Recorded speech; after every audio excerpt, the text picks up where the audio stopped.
Congratulations, you finally made it to 4 p.m. You know what that means. Happy hour. It's time to kick back, relax, and dive into the world of sports with the Young and Norvelle Show. Whether you're catching up on the latest scores, analyzing the big plays, or gearing up for tonight's games, we've got you covered. So grab a cold one, settle in, and let's talk sports. Here they are, Patric Young and Terry Norvelle. And then there was one team standing after, if I can kind of take a Paul McCartney lyric and kind of have liberties with it a little bit. The 3-week long and grinding road known as the NCAA March Madness Men's Basketball Tournament has come to an end, and the Florida Gators are obviously, you know it by now, the Florida Gators win last night.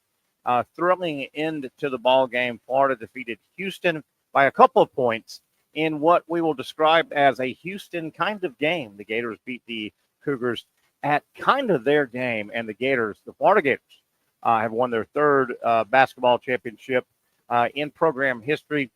We will look back, dive deep into the game, thoughts, comments. We'll try to read your chat as well. Feel free to drop us a chat, however you are consuming this show here as we do it 4 to 6, the Young and Norvelle Show. Terry Norvelle here. Hope to hear from Patric Young a little bit later here in the show. He obviously has thoughts on the Gators, his program, and Patric is with us. It is a Tuesday here. We are live, of course, at Hurricane Julington Creek. Remember now, real quick, 32 plus flavors, over 32 flavors of the wings. You can mix and match any way you want them, boneless, bone in, boneless. Great menu as well. If you don't want to go the wing route, they've got sandwiches, burgers. I'll tell you all about the menu as we go. Patric Young joins us. Patric, what a game. Where do we start unpack? We are the champions of the The world. I'm messing the world, words my up. friend. Wow, a lot to unpack here, Patric. I want to hear How to feel to wake up to be a champion, Terry. Man, it's nice, isn't it? It really is, and obviously that's more of a statement to you. I mean, you wore the orange and blue, my man. You bled, you sweated, you ran miles, you played, you rebounded, you had your heart broken, you won big games. That's your program. How did it feel to you last night? It was a grind, man. It was a Houston kind of game, and the Gators beat Houston at their own kind of game. Pat, take this anywhere you want to go. Take off. It's your show right now. Talk about what the game last night, how you took it in. Did you lose faith ever? Where were you at last night with this whole thing? I think the one game where I was like actually afraid and thinking of like, man, memorable season, fell short. Yeah. Texas Tech was the only game. Yeah. I really felt like they were out of it. I was fearful. I'll go with the negatives there first. Okay. Walter was taking some bad ones. Yeah. First half, those are some frustration shots. The turnovers is exactly what you and I talked about of what to stay away from. That was killing them momentum wise. Condon again was struggling in that first half. 3 travels. Yeah. I mean, how many misses? Yeah. If Houston was a little bit better offensively, they win that game. Yeah, they do. Just as a team, and Coach Kelvin Sampson was right. Both teams started that game off. They were extremely tight. Ooh. Goodness, some of those misses by Houston from the 3-point line. I was like, good God. Will Richard, positives here. Will Richard. Yeah. And summing the whole thing up before going into that, the scary thing about this Florida team, like if you bring this team back with eligibility, they still have not played their best basketball. No, and I agree. They are national champions. I agree. They literally can beat anybody, and I think it would have been curious. Absolutely, I think it would have been a better game playing against Duke. Mm-hmm. A better or different game, but I think they still handled Duke. Will Richard, second half, first half kept them in the game with his 3-point shooting. Condon, big plays. And at the right time. What a great defensive set. Yeah. Yeah. If that kid pump fakes instead of trying to shoot it right away, Yeah. He's he probably gets a wide open. shot. But he tries to go right away, gets caught in a bad position. Walter had a great contest, Yeah. and that's the ball game, folks. And wasn't that a little bit ballsy of Clayton? You go flying at a three. Now he went to the side, and he really went to the side. But man, you let the ref have a chance to blow a fake whistle there on a foul 3-point shot. That's a little ballsy, but I don't think earlier in that possession, Cryer got the ball on the right side, and I think he's the guy they probably wanted to Yeah. take the shot. But Florida, to Florida's credit, they threw 2 guys at him, and he had to get the ball. The clock was ticking down. The clock was ticking down. But isn't it how ironic is it that the leading scorer for the Florida Gators all season in the last 2 years, Walter Clayton, he made the play that sealed the national championship for the Gators, and it wasn't a 3-point shot or a drive to the basket. It was a defensive closeout.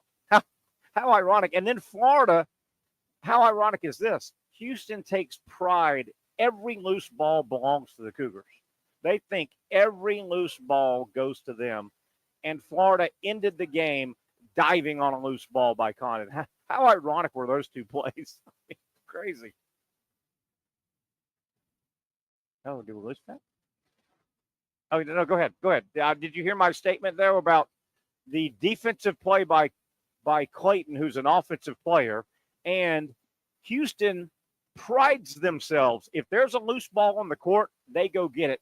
And Condon and the Gators got the loose ball. How ironic were those 2 plays?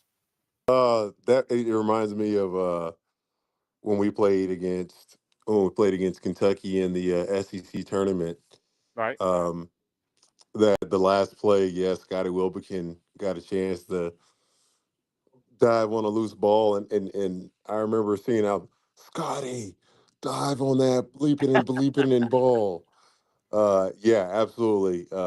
There's no hesitation when you got the clock working for you that you do anything you can Yeah. to slow things down. Yeah. It's just like, man, it almost feels like the championship game really was Florida Auburn. I think Auburn would have Yeah. beaten Houston as well. Man, but I said it, Terry. I said, with all the great things the SEC has done this season, they got to win it. Yeah. So Yeah. someone from the SEC's got to win it to make this season to say like all these great things, all the 20 wins, the 14 teams in, the Yeah. 6 teams into the Sweet 16, all that stuff is nice, but you got to win it, and they did follow through. And Yeah. how do you build on from this? How does Coach Golden? What's next? Yeah. First thing he's gonna have to get some new assistant coaches, huh? Yeah. How about that? Yeah, we didn't think about that. We were talking about, me and some buddies earlier today, reliving everything. We were talking about restocking the roster, but Pat, you just hit a great point. 2 coaches on the staff have taken head jobs, which is what you want to happen. Yeah, he's got to go out and fill up his staff first, and then worry about some portal guys, right? Yeah, and you want to get guys that are coaching wise that can fit right in, and right now not only fit in, but can they recruit Florida? Can they recruit Georgia? Yeah. Right now, Florida is going to be the number 1 program You would think. in the state right now. So Yeah. uh, Yeah. Florida State's trying to rebuild. Miami's trying to rebuild. Yeah. UCF.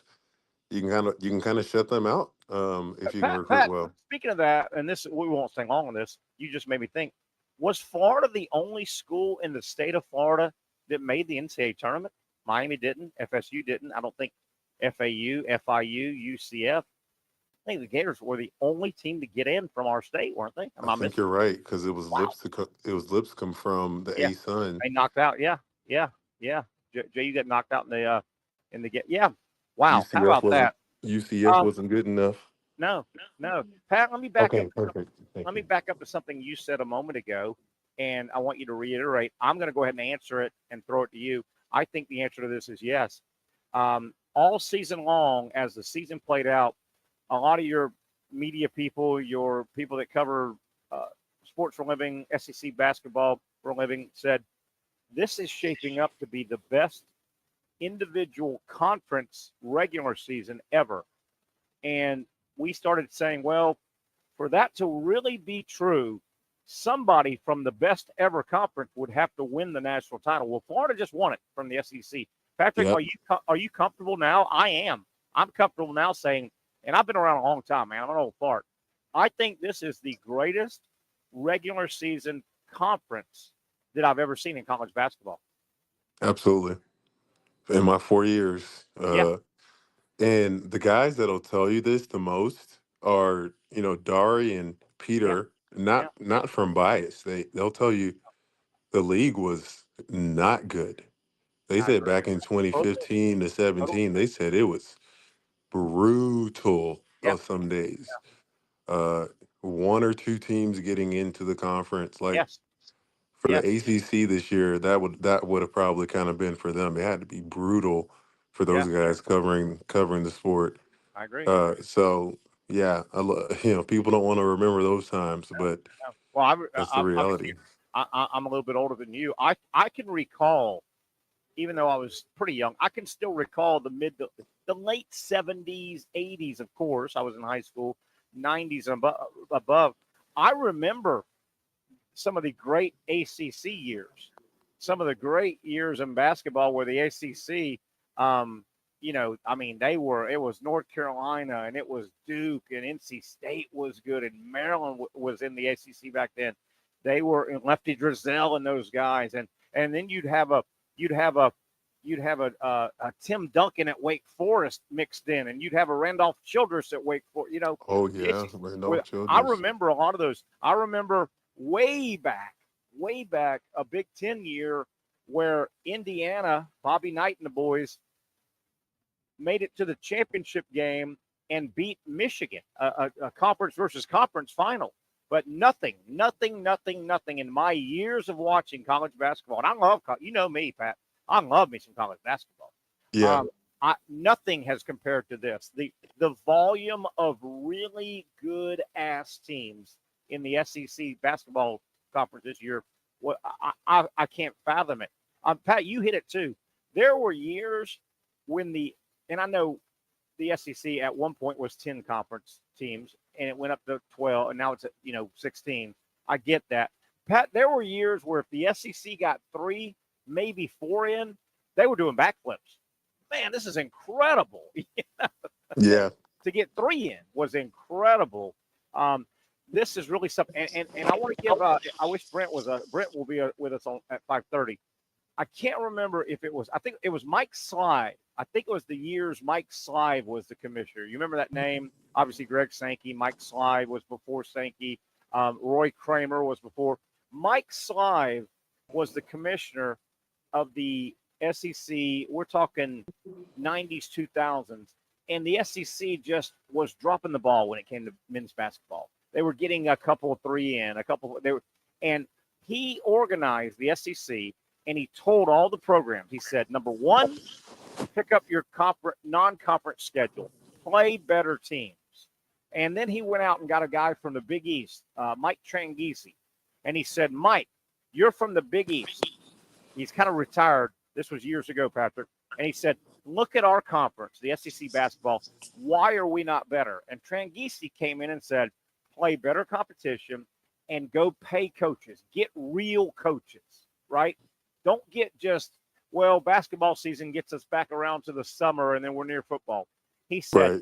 pick up your coaching and pick up your scheduling and the players will follow. And damn Yep. if he didn't. And damn if it didn't. Damn if it did.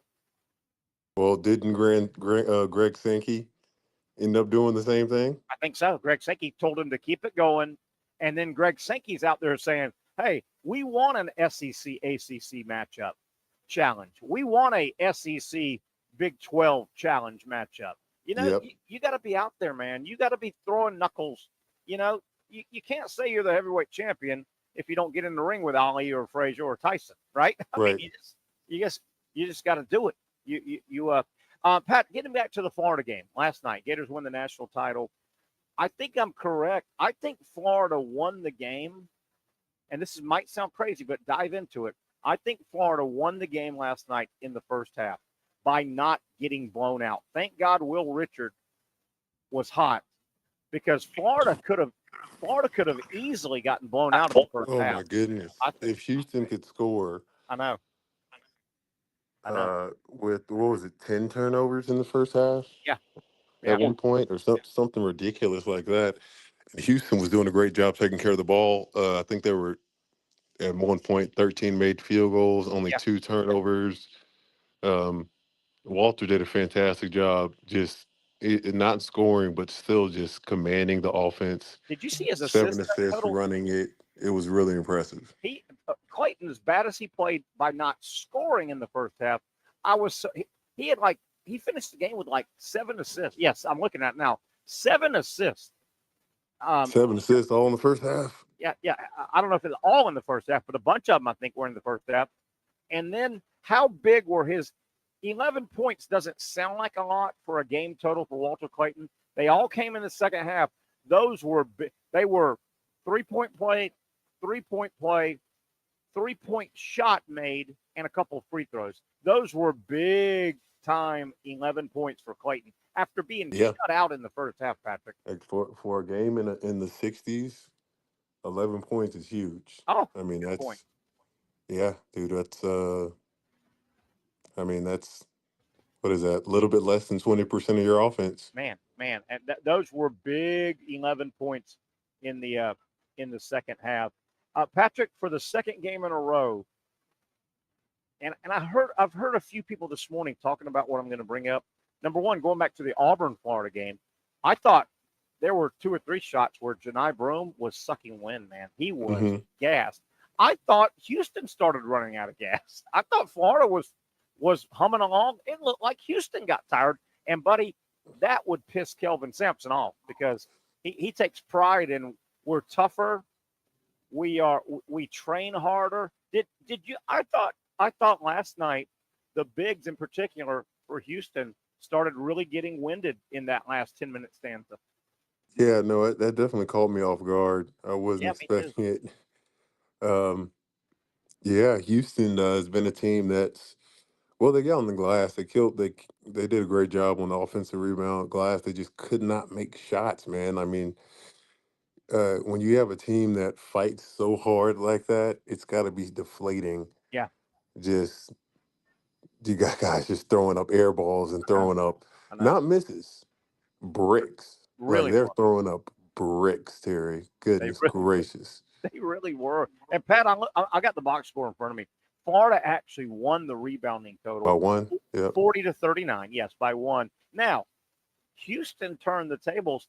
They won the offensive rebounding total, 15-8. I want to throw this out though. This was in March Madness for the Gators. This was at least the second game. I think the Maryland game was the other one. Last night, Houston in the first half, Houston got a lot of rebounds on tap out because their misses were so bad. Patrick, their misses, Florida would have people boxed out and the ball's just slamming into the rim and going over the guys. They missed so bad. I don't get it. Yeah, and everyone asked this, and you did too. Like, is the uh setting going to mess them up in Yeah, terms of being in such a? And it seems like it did. It really yeah. did. If that game's in Houston or maybe in Gainesville, I don't think they have issues. A quiet little stat that I think held true Hey, through all 6 games, Patrick, for the Gators. You know, there was some periods during the regular season for Florida where they, I almost think it was an epidemic. They got spooked at the free throw line a couple times in the regular season. Florida hit a bunch of free throws in this tournament. I mean, they made a lot of money free throws. Last night, they were 17 of 21, and those are, as you know, Pat. That's got. Tell me about it. That's got to be a lonely neighborhood. You walk up and you toe that line, and everybody's looking at you, and you're given the basketball, and you need to put the ball in the basket. Man, that's tough. That's high pressure. Yeah, and I think that's what championship teams do. I mean, even Houston, the big guy, hit some clutch free throws against Duke. Like I think, uh, in those moments, Texas Tech had two good free throw shooters that missed front ends of one Yeah, and ones that yeah, helped Florida's momentum in that last part of the game. And yes, championship teams make yeah, free throws. yeah. I'm looking at the box score, and I think a lot of this was from the first half because of the tap outs and the rebounds that Houston got.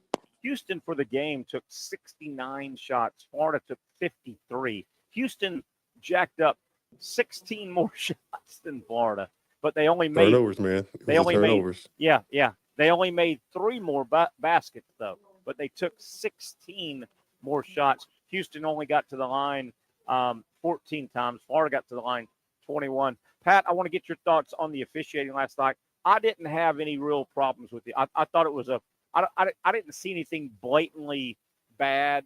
So I saw social media in the first half. Some Gator fans were complaining. I thought Houston just played tougher and more physical than Florida in the first half, particularly. I was okay with the officiating last night. What were your thoughts?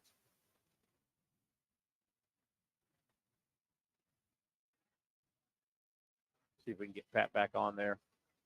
I want to get his thoughts. Now, with the officiating being the topic here, Florida did have 2 technical fouls. It's hard to win I think, I don't have a stat on this, but I would think it is hard to win a high level basketball game with not 1 but 2 technical fouls.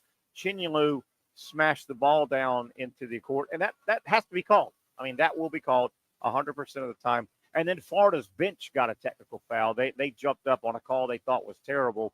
I will say this though, Florida getting 2 technical fouls, and Houston, they might have missed 1 free throw. They took like 4 because of that and got possession. I think that balanced out the non-goaltend. I think Florida got a break on a goaltend that was not called. They called they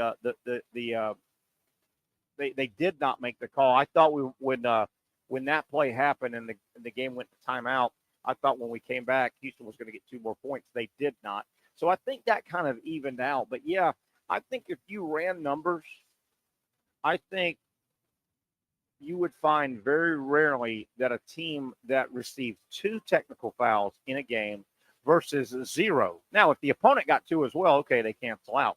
Last night, Florida got 2 technical fouls. That is hard to win. That's a 2-point game that you won, and you had 2 technical fouls called against you. I don't know if that's been done many, many, many times. All right, let's come up on our first break. We'll come back. And certainly this is the topic that we're going to keep most of, if not the entire show. Hey, while we have a chance, we've got our chat line open here. If you would like to drop a line, if you would like to congratulate Florida, get a message out, keep it nice, keep it clean, feel free. My buddy Aaron says, what a great game. It was fun. It was a maybe not the supermodel walking down the catwalk with the pretty clothes on pretty game, but it wasn't good. It was a good, hard-fought grinder of a game. And you thought that was going to be the game going in. Houston plays that style. Just really ironic. I know Friday, and I know we're going to break here in a second, but I'm sorry, Monday, yesterday, we talked and I threw out, if the game's in the 50s, Houston's going to win. They will definitely win that game. If the game gets in the 60s, I would still lean Houston, but Florida kind of Houston maybe 60-40 if the game gets in the 60s. If the game touches the 70s, I think I like Florida's chances. Well, the game was in the low 60s, the mid to low 65, 63, and I think that's why it was a 2-point game and could have really gone either direction. All right, one down, a long way to go. We want to talk Blue Bloods. It's Florida basketball now. Have they inched into the blue blood category? We'll go over the numbers regarding national titles, and you may be surprised the tall cotton that Florida is in now with 3 national championships in basketball. We'll talk about that. We'll stay with basketball. Florida State baseball. tonight. How about this? I think the celebration is probably just about wrapping up. The Gator team got back into Gainesville a couple of hours ago. They had a big welcome party, and I saw some stuff online. Thousands of fans are out there. It may be wrapping up, but I would imagine a lot of those fans are going to head over to the baseball park because Florida State is in town. Game 3 of the 3-game set. This is the game in Gainesville. How about that timing? That game is at 7 o'clock first pitch, ESPN 2. All right, let's take a break. We are live, of course. If it's Tuesday, you know it's a Hurricane Julington Creek. Here's the menu. Again, 30-plus flavors, over 30 flavors for your wings. You can mix and match. You can't go wrong. Tacos, quesadillas, burgers, not just wings here. They've got it all on the menu at Hurricane Julington Creek. Back after this quick timeout.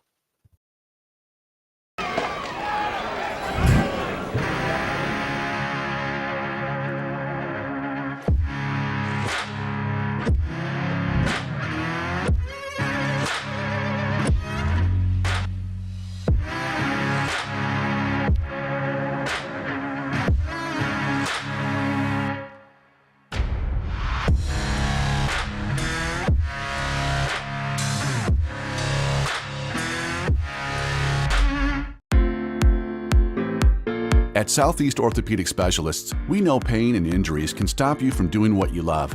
This is why our board-certified orthopedic specialists offer the latest in both non-surgical and surgical treatment options and create a treatment plan tailored to your unique lifestyle and goals. So, whether it is a sports injury or that nagging pain that's keeping you from doing what you love, our team has the right treatment for you. For more information or to schedule an appointment online, visit our website.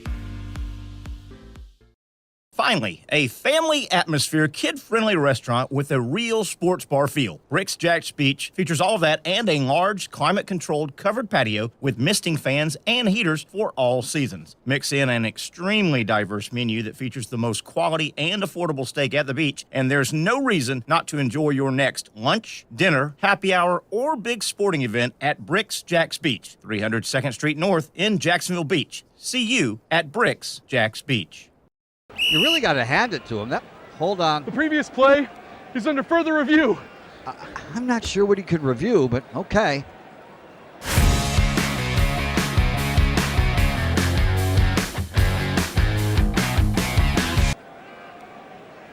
Sure has been a while. Dynamic Hurricane Grill and Wings for the football season. Well, there he is. Oh, what is that? The Action Sports Jax 24/7 network is streaming. I'm Stuart Weber, and I'm here to teach you a nice 3-step process on how you can watch all your favorite programming from the Brent and Austin Show every weekday 10 a.m. to 1 p.m. or the Cup Date with me. It's fantastic. We talk NASCAR. It's a great time. Wednesdays at 1 o'clock. All right, first step, easy. Download the Action News Jax app. You probably already have it downloaded on your phone, so you might already have that one taken care of. Step 2, see that stack of pancakes up there? You click that stack of pancakes, and it's going to bring down step number 3, which is a full screen of all the different streams that you can click on, including the Action Sports Jax 24/7 stream. You click that, the video's rocking and rolling on your mobile device. You're watching all the shows you want to, and you're having a good time. You can also do it on your smart TV with the Action News Jax Now app. I do it on my Samsung TV at home. It's a great way to watch it on a nice, large screen for all the content. That's the Action Sports Jax 24/7 network. Hope you can find it. You trust CGC to make your water great, and now you can trust CGC with your plumbing needs as well. Fast, convenient scheduling, licensed and insured. A quick call away at 904-552-1242. You never know when you're going to have an issue with a shower, toilet, or maybe it's a sink that sometimes is easy to fix. All right, let's be honest. I'm not fixing anything. I'm totally staging this because when I have a plumbing problem, I call CGC Water Treatment and Plumbing. Trained professionals, transparent pricing, customer satisfaction. Small problem or even a bigger issue. Maybe you need a new tankless water heater or something a bit more intricate. The experts with 25 years of experience at CGC Water Treatment and Plumbing can do it all. Call 904-552-1242 or visit cgcwater.com. That's 904-552-1242 or cgcwater.com. CGC Water Treatment and Plumbing, an authorized independent Connecticut dealer. Florida license number CFC 1432579. Oh, good looking shot above Jack's Vegas there.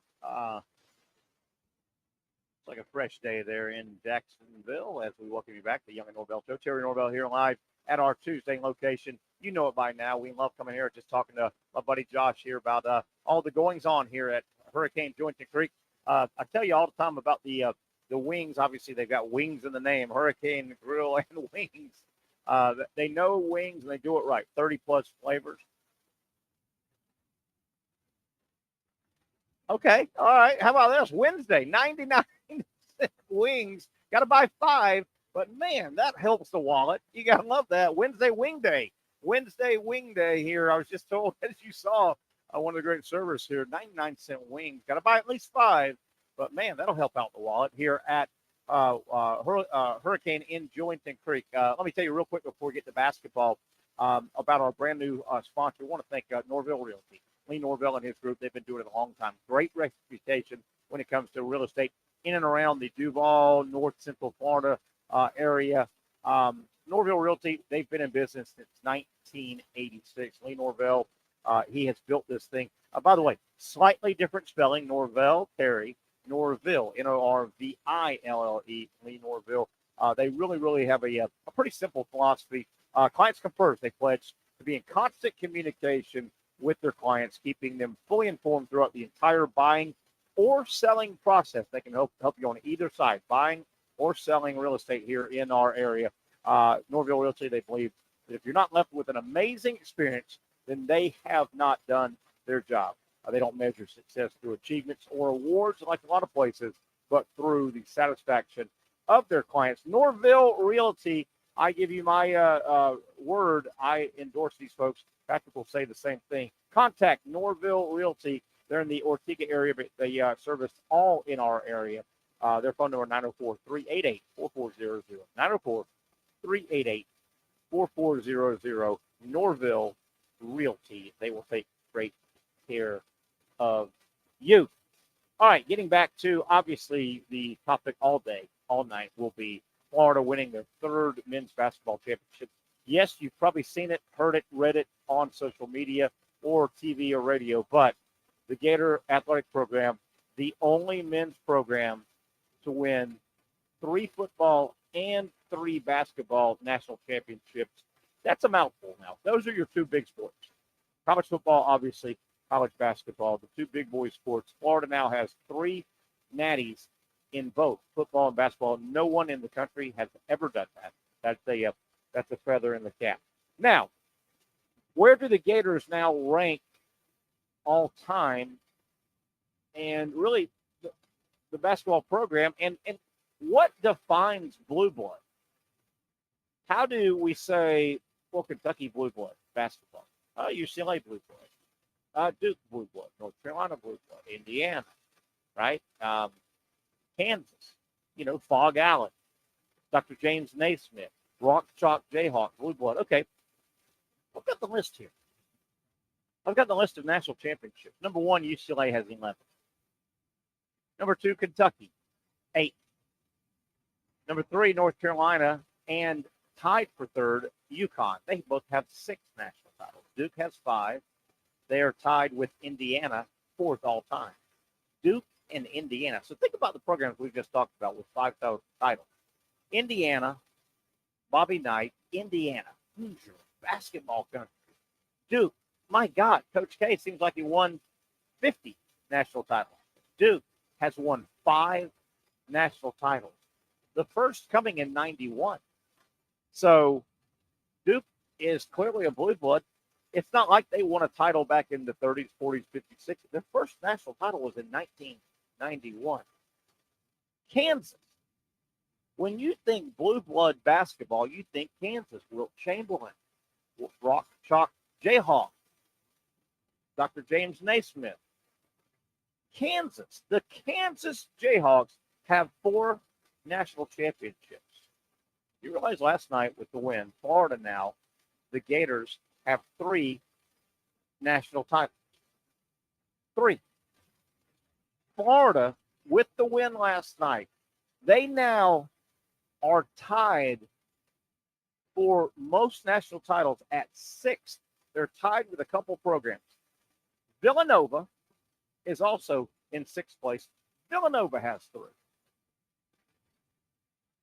Louisville, the kissing cousin of Kentucky, which we know Kentucky, the state of, is basketball mad. They love their basketball there. Louisville has, I'm going to give them the benefit of the doubt, they have 3 all-time national titles. So Florida has tied Louisville.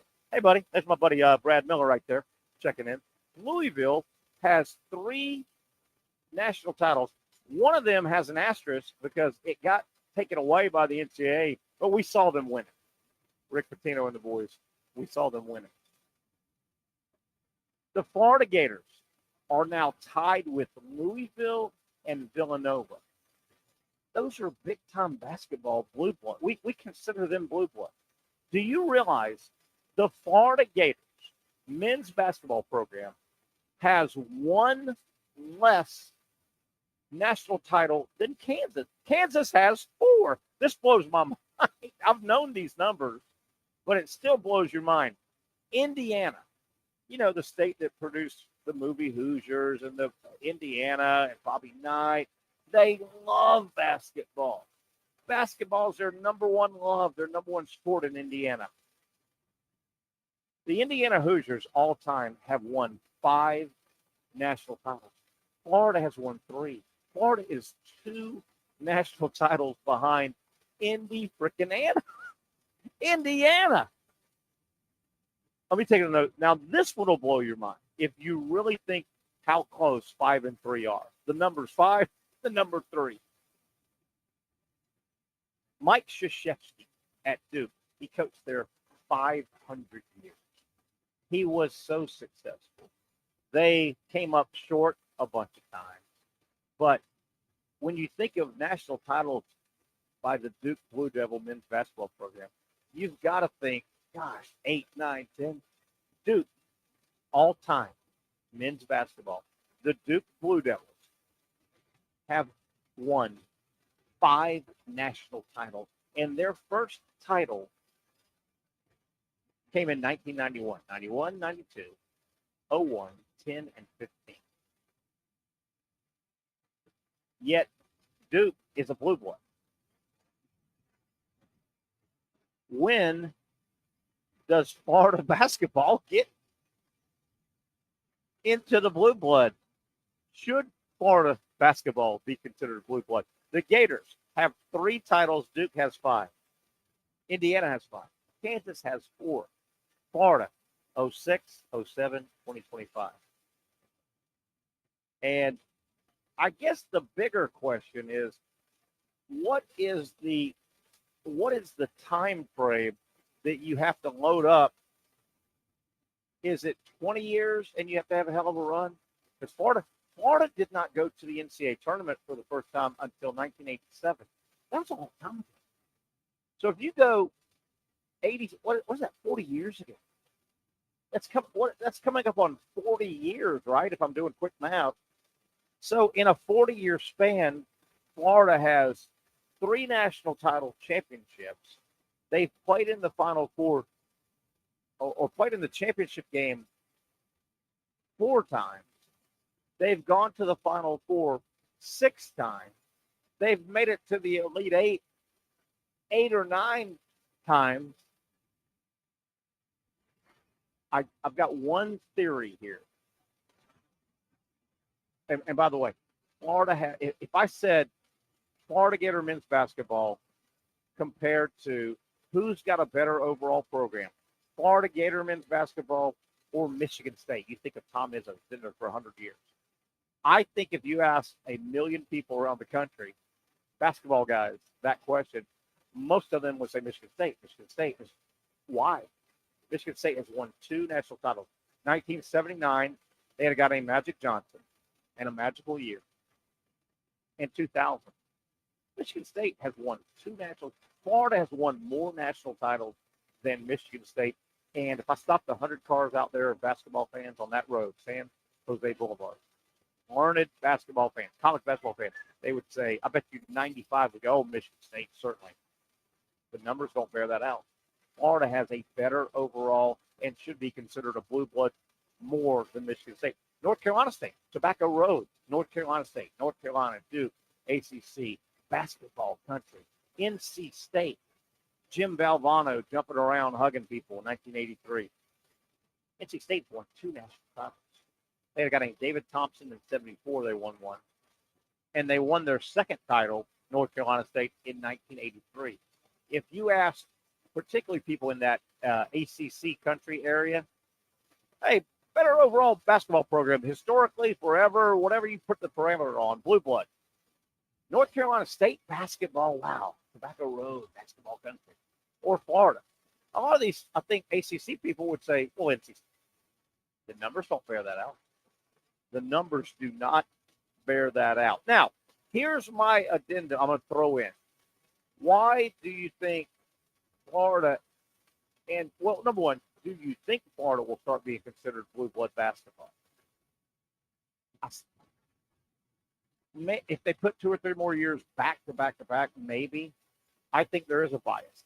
And the bias, I'm going to tell you why I think it is. Okay. Programs considered more blue blood in basketball than Florida. I'm going to rattle them off from the top again. UCLA, 11 titles. That speaks for itself. By the way, UCLA's last title was in 1995. Kentucky, 8 national titles. Their last title, 2012. North Carolina, UConn, 6 titles each. Duke, 5. Indiana, 5. Kansas. Let me go over that. This is the group ahead of Florida in number of NCAA men's basketball championships. Kansas, Indiana, Duke, UConn, North Carolina, Kentucky, UCLA. Considered blue blood basketball program. Florida is right behind that group. I think the prejudice is that entire group, 1, 2, 3, 4, 5, 6, those 7 schools that most people wouldn't bat an eye saying these are blue blood basketball programs. Kansas, Indiana, Duke, UConn, North Carolina, Kentucky, UCLA. I think Florida gets shortchanged because the Gators have had periods where they are dominant football program. They are a dominant football program. None of these other ones have done much of anything in football. I think that works against the Gators. I think when people think Florida, they think college football. They think 3 titles in football, sure. A bunch of SEC titles in football, sure. Steve Spurrier, Urban Meyer, Heisman Trophy winners. I think Florida is penalized because unlike the true college basketball blue bloods, Florida is a football modern day blue blood as well. I think that punishes Florida. I really think that punishes Florida. But this list is something.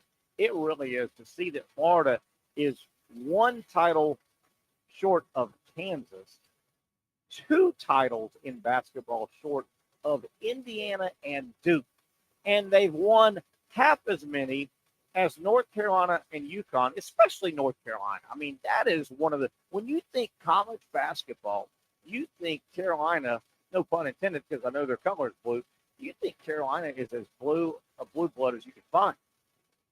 Carolina's won 6, Florida's won 3.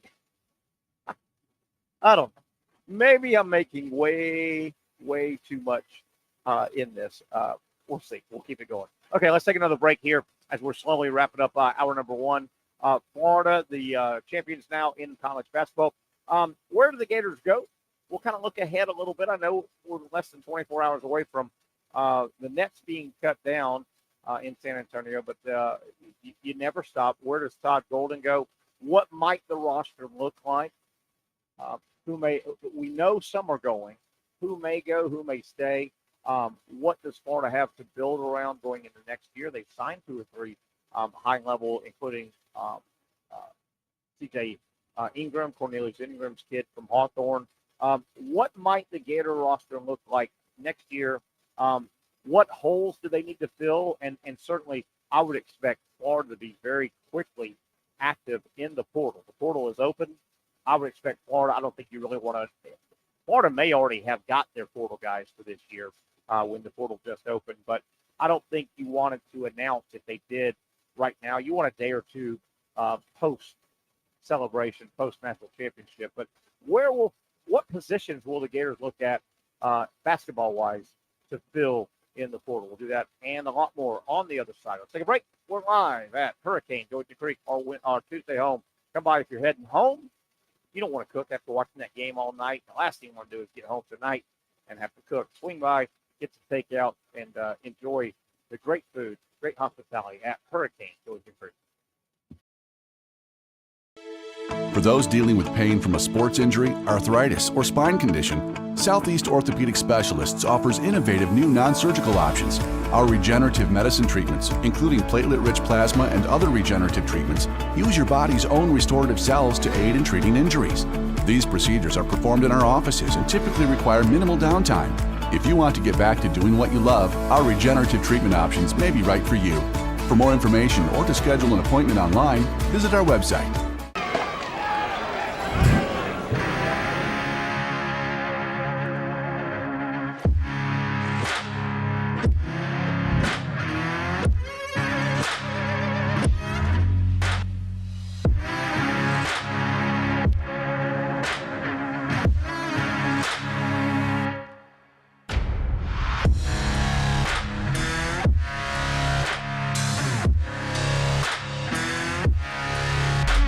Finally, a family atmosphere, kid-friendly restaurant with a real sports bar feel. Bricks Jack's Beach features all of that and a large, climate-controlled covered patio with misting fans and heaters for all seasons. Mix in an extremely diverse menu that features the most quality and affordable steak at the beach, and there's no reason not to enjoy your next lunch, dinner, happy hour, or big sporting event at Bricks Jack's Beach, 300 2nd Street North in Jacksonville Beach. See you at Bricks Jack's Beach.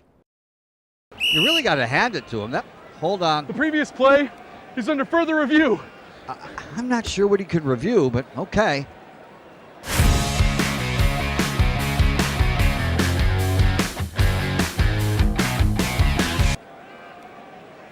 Sure has been a while. Dine in at Hurricane Grill and Wings for the football season. Well, there he is. Oh, what is that? Hey everyone, Olivia Tasley here from Action Sports Jacks to tell you all the different ways you can watch our new 24/7 network. 3 easy steps. You don't even need a pen and paper to write it down. Step number 1, download the app. Search Action News Jacks in your app store either on your phone or your smart TV. Then, once you're on the app, click on that little drop-down menu in the upper left-hand corner with the 3 little lines. That'll show you these options, and boom, right here, click Action Sports Jacks 24/7, and you will be brought to our continuous stream channel. That app can be accessed through all these different platforms. Whether you have Roku, Fire TV, Smart TV, Apple TV, or Google TV, you can find our app. Now, if you don't have access to the app, don't worry, we still got you covered. We're across all social media platforms from Facebook, Instagram, X, YouTube, Twitch. We have a podcast channel. Plus, check out our short reels on our TikTok. Action Sports Jacks 24/7. It's on all the time and everywhere.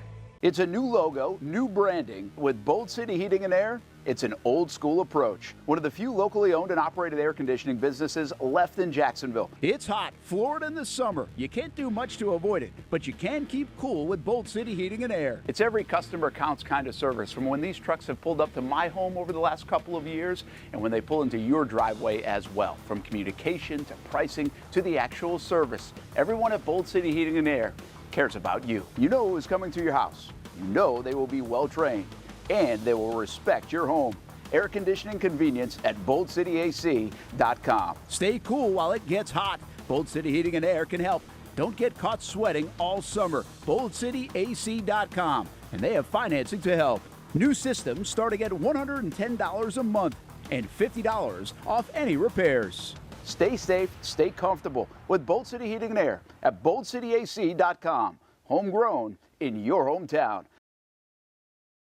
All right, let's get back into it here on a Tuesday, the day after the Gators win their 3rd men's college basketball national title. Terry Norvelle sitting here inside Hurricane Georgia Creek. If you're on San Jose Boulevard heading towards Georgia Creek, the last thing you want to do is cook. You stayed up late, watched basketball last night probably. You staggered into work. Don't go home. Swing right by here. Heck, give them a call. Get on the app. Have the food waiting for you By the way, speaking of Hurricane Julington Creek, note this down. Wednesdays now are Wing Day Wednesdays. Wing Day, 99-cent wings on Wednesday. That is a stupid, crazy, great deal. Good on the wallet. Minimum 5. You got to order 5, but why would you order 3 at 99 cents? My God, what a good deal. Come by and check it out every Wednesday. Wing Day Wednesday here at Hurricane Julington Creek. I want to thank Patric Young. He's been on with us earlier in the first hour. We have Brent Beard scheduled. We don't normally get Brent a lot of times on Tuesday, but obviously the day after not only Florida, but the SEC claiming another major SEC, national title. I want to get Brent's thoughts on what he saw last night as well. Speaking of last night, what a glorious, not just one night last night, but the entire tournament and actually the entire basketball season. What a glorious year for the Florida basketball brand. And, a lot of times the old saying, it takes money to make money. I think that kind of applies here.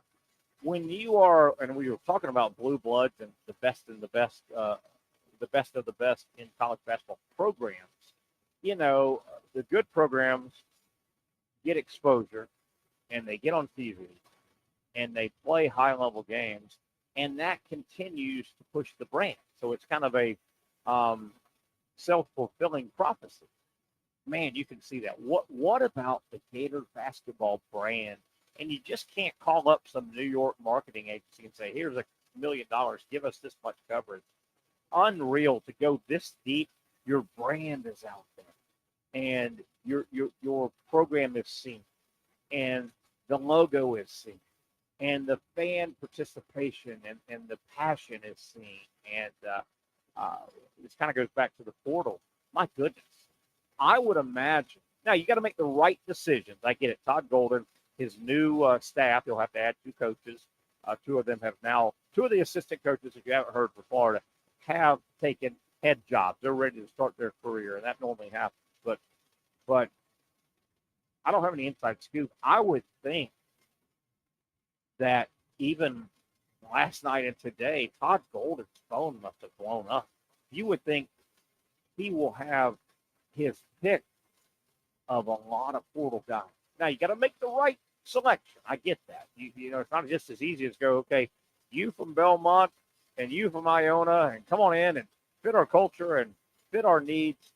But you've got to believe Todd Golden, and I would expect to see some names here in the next couple of days.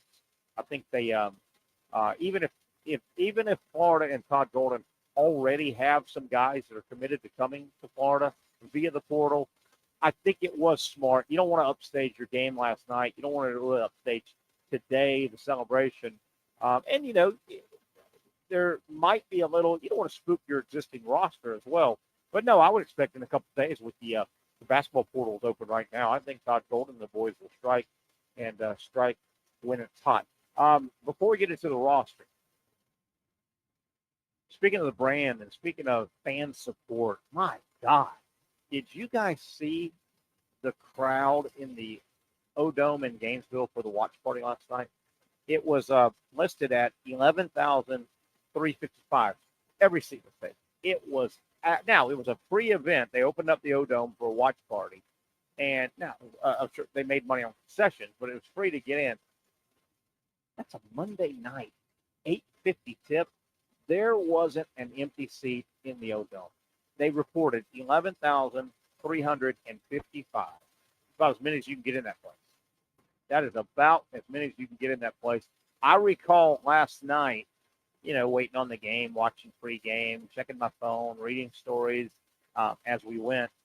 I recall on social, there was a couple postings that said, and people were at the O-Dome trying to get in. They said, hey, they've shut the doors, man. They can't put any more people in. And some people were panicking. You could tell they were posting from outside the O-Dome. They said, hey, man, we can't get in.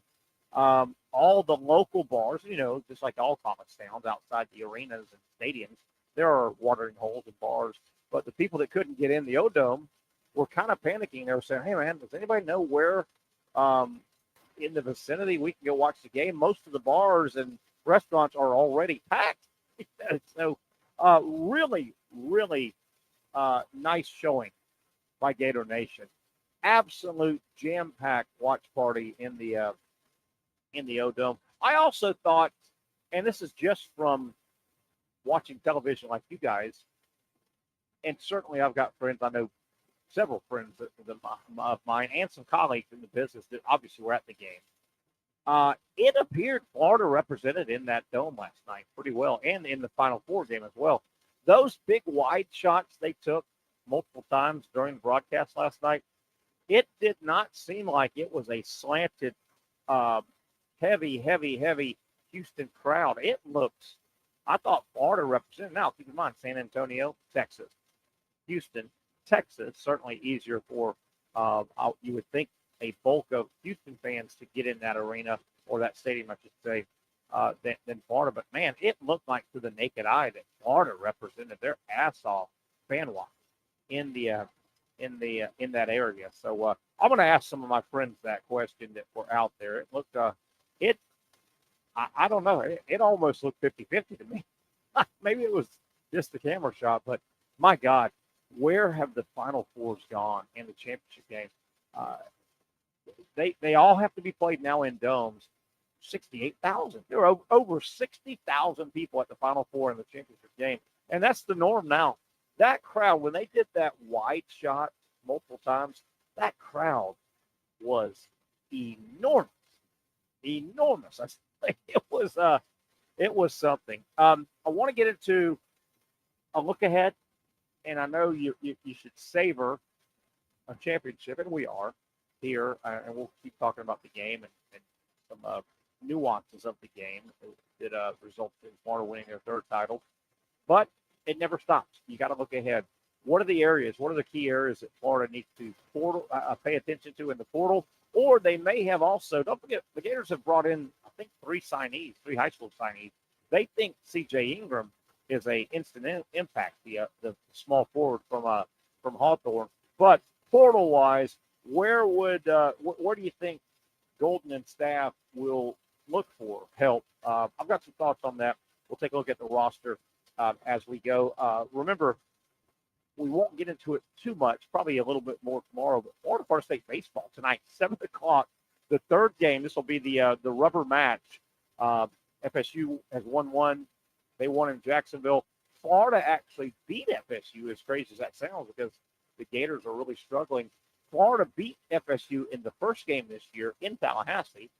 FSU returned the favor on a walk-off grand slam here in Jacksonville a couple weeks ago. They play the third and final regular season matchup tonight in Gainesville. So that kind of timed out well. You got basketball playing and winning the national title last night. You got the team getting home midday. You've got a huge celebration with thousands of fans probably just wrapping up now, and it's pushing 5 o'clock. And then you've got Florida State baseball in Gainesville. That couldn't have played a whole lot better. That game, the baseball game tonight, ESPN2, 7 o'clock. If you want to track that and watch that. Strange weekend. Florida struggled again in baseball. Vanderbilt came in and swept the Gators. The Gators are really, really struggling. They're like 1-10 in conference play are the Gators. Florida State has had a really good year so far until the last couple of weeks. Their pitching now has gone south. Outside of their ace, Arnold, who gave them a big win Friday night. But then Wake Forest came into Tallahassee and took 2 of 3 and absolutely bombed FSU. I mean, I think they beat them like 17-2, 12-0. So Florida State's struggling with their pitching staff outside of their ace. Very uncharacteristic for both Florida and Florida State to struggle this late in the year with their overall pitching staff. They'll play their third game tonight, rubber match. Somebody will win the regular season series. The game is in Gainesville, as I said, 7 o'clock, ESPN. I'll get home and watch it. You can do the same on ESPN, too. All right, let's take a break here. Top of the hour, 1 down, 1 to go. We'll have Brent Beard about 5:30. Get Brent's thoughts on the Gator win, the Gator championship, the SEC, backing up all the talk in basketball, not football, basketball. What does this do also for the SEC brand and Gator Nation? I think this is a real shot in the arm, even though it's not football. Basketball is right there behind football. And not that Gator Nation ever dwindles in number. Gator Nation's pretty solid. I think this will be a nice reviving of Gator Nation. Sometimes you need to be a little poke your chest out, a little cocky. I think Florida athletics could use that. We'll get those thoughts from Brent Beard as we continue here on a Tuesday, live from Julington Creek. Back after this quick timeout. Finally, a family atmosphere, kid-friendly restaurant with a real sports bar feel. Bricks Jack's Beach features all of that and a large, climate-controlled covered patio with misting fans and heaters for all seasons. Mix in an extremely diverse menu that features the most quality and affordable steak at the beach, and there's no reason not to enjoy your next lunch, dinner, happy hour, or big sporting event at Bricks Jack's Beach, 300 2nd Street North in Jacksonville Beach. See you at Bricks Jack's Beach.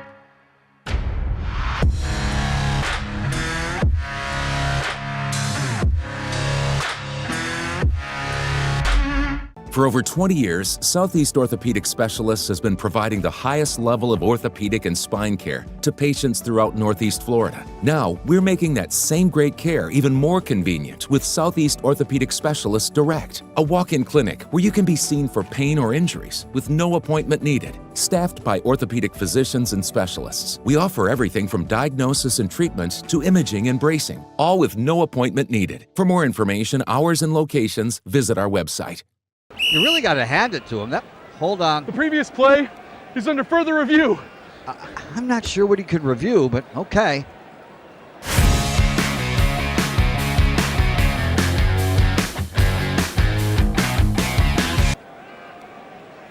Sure has been a while. Dine in at Hurricane Grill and Wings for the football season. Well, there he is. Oh, what is that? Hey everyone, Olivia Tasley here from Action Sports Jacks to tell you all the different ways you can watch our new 24/7 network. 3 easy steps. You don't even need a pen and paper to write it down. Step number 1, download the app. Search Action News Jacks in your app store either on your phone or your smart TV. Then, once you're on the app, click on that little drop-down menu in the upper left-hand corner with the 3 little lines.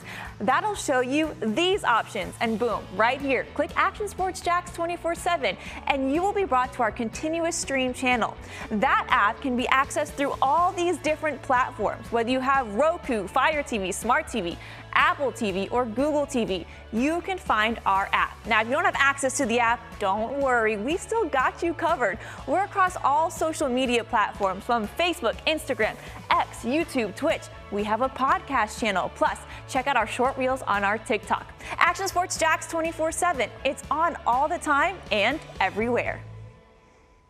Summertime means sizzling sales at Nimnick Buick GMC. The #1 Buick GMC dealer in Jacksonville has lots of inventory to choose from with their best price guarantee. Nimnick never charges above MSRP. You can save up to $10,000 off select new GMC Sierras or get rates as low as 1.9%. You know, I'm a truck guy. GMC Sierra, my trim level is an SLT. This one's an Elevation. Pretty good looking color as well. So here at Nimnick Buick GMC, you have a lot to pick from. My father-in-law, he drives this, an Enclave, so I feel like that GMC in the family. 2025 is coming around the corner, which means it's almost time to close out those 2024s this summer. You can schedule a test drive at NimnickBuickGMC.com. And while you're there, check your trade value and customize your payment options. Nimnick is there for you, even on Sundays. Visit the showroom on Phillips Highway or shop online at NimnickBuickGMC.com. Nimnick, your friends in the car business since 1941. GMC, we are professional grade. Can't wait to visit with Brent Beard coming up at 5:30 today. Brent will check in with us as, normally he's not on Tuesday, but certainly after the, not only Florida, but the SEC has won another major national championship. I can't wait to get Brent's thoughts on the Florida performance last night, the overall performance of the SEC. I think now you can legitimize some of that talk, a lot of that talk, where I think I heard Jay Billis first before anyone else, as we welcome you back here to Hurricane Julington Creek, our Tuesday location. I think I heard Jay Billis in terms of national broadcasters probably 2 months ago started to project how many good teams were in the SEC, how many they would get into March Madness, and the damage he thought they could do. And he kind of said what a lot of people started saying. He said, man, this could be a historic season for the SEC and college basketball for one conference. And as this thing played out, it started hitting a lot of the benchmarks. Nobody's ever got 14 teams into the tournament. Now, I get it. The SEC has expanded, and conferences weren't always this big. But and of the 14, pretty top-heavy. I mean, there were 6 or 7 teams that you legitimately would not have batted an eye if they got 2, 3, 4 rounds deep into that tournament. The way it played out, 2 teams made the Final Four, Florida and Auburn. They had to knock each other out. Obviously, Florida knocked out Auburn. But, you know, even though Tennessee got routed in their last game, Tennessee was in the vicinity. I mean, you know, the Elite 8 type vicinity. Arkansas made a good run. I think Arkansas and Ole Miss winning a couple games on their side really added to the overall strength. But I think now that Florida won it, not just Florida, but an SEC team won March Madness, won the national championship, I think that talk is legitimized now. I think this was the greatest conference season in the history of college basketball. And I know there are some ACC boys that are just they're just not real happy about that, because traditionally the ACC they are college basketball. But I'm gonna stick with my guns. I think most people now and the SEC had to win. We were saying that a week ago, that if and as they were getting picked off, and as Tennessee got picked off, and as Alabama got picked off, it was Auburn and Florida. And we said, well, look, man, you can't make that claim and say, well, and we had a runner-up finish. No, you had to say, if you're making that claim, best conference in the history of college basketball, regular season, you had to have somebody cut the nets down, and Florida did that. And Florida did that. Where do the Gators go now, roster-wise? You know Clayton's gone. You know Richard is gone. And you know Martin is gone. They're 1, 2, and 3 positions. Point, 2 guard, small forward. They're gone. They are out of eligibility. Those 3 are gone. And that's the heart and soul of the team. Now, who comes back? Who wants more time and wants to go find more time? Aberdeen will come back. I am absolutely comfortable with Denzel Aberdeen, either at the point or the 2 guard. I think he's going to settle at the 2 guard. Aberdeen is 6'4". Aberdeen is a player. I'm going to make this this proclamation now. I think Denzel Aberdeen, I think he'll relieve the next point guard at times during games, but I think he's going to be more of a 2 guard. He is a scorer. Denzel Aberdeen has that scorer's mentality. I'm going to go on record right now. If Denzel Aberdeen becomes a starter for the Gators, and he's playing in that 30-minute range per game, he's a 15-point-a-game guy. He is a scorer. He's got a nice stroke from the 3-point line. He's a driver. He's got a knack. I think they're fine with Aberdeen at the 1 or the 2. He can run the point. He has run the point. I think he's more suited for the 2. The big question is, of the 4 big rotation players they use down low, of Condon, Houck, Chinyalu, and Hanlogden, how many of those guys come back? I'm not so sure. I think they might all come back. Condon's got the biggest draft potential to talk about. I think they all come. So, right there on the surface, Aberdeen, Condon, Houck, Chinyalu, and Hanlogden. That's 5 pretty good pieces to put a basketball team around. Now, what are the areas? Where are the areas that Todd Golden, his soon-to-be new staff will look to fill holes. I think they go out and find a really ball-handling point guard.